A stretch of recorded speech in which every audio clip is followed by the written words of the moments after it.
काश्मीर खोऱ्यात ढगाळ वातावरणामुळे तापमानात घट, श्रीनगरमध्ये उणे 1 अंश सेल्सिअस तापमानाची नोंद। राज्यात बेपत्ता मुलं आणि महिलांच्या शोधासाठी पोलिसांकडून ऑपरेशन मुस्कान 13 मोहीम राबवली जाणार। 1 ते 30 डिसेंबर दरम्यान मोहीम राबवण्यात येणार। अनैतिक मानवी वाहतूक रोखण्यासाठी सर्व पोलीस ठाण्यांमध्ये विशेष पथकांची स्थापना करण्यात येणार। स्वाईन फ्लूचा प्रादुर्भाव वाढला, शासनाकडून राज्यात 45,500 प्रतिबंधात्मक लसींचं वितरण। सणासुदीच्या काळात भारतीय रेल्वे मालामाल। 1 सप्टेंबर ते 31 ऑक्टोबर दरम्यान झालेल्या तिकीट विक्रीतून कमावले 12,159 कोटींहून अधिक। रेल्वे मंत्री अश्विनी वैष्णव यांची लोकसभेत माहिती।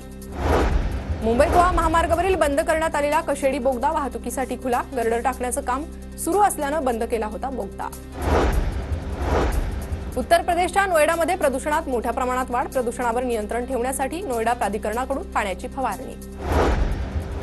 ट्रम्प झुकेरबर्ग यांच्यातील वैर संपवण्याचा प्रयत्न। कधी काळी तुरुंगात पाठवण्याची धमकी दिली होती, आता ट्रम्प यांनी घरी जेवायला बोलावल्यानं जगभरात चर्चा।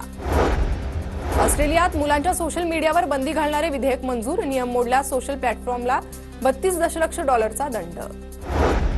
डिसेंबरमध्ये बँका 17 दिवस बंद राहणार। 5 रविवार आणि 2 शनिवार व्यतिरिक्त 10 दिवस वेगवेगळ्या ठिकाणी कोणतेही काम होणार नाही। दिल्ली हायकोर्टाचे चीफ जस्टिस सर्वोच्च न्यायालयाचे न्यायाधीश होणार। न्यायमूर्ती मनमोहन हे अखिल भारतीय ज्येष्ठता यादीत 2ऱ्या क्रमांकावर।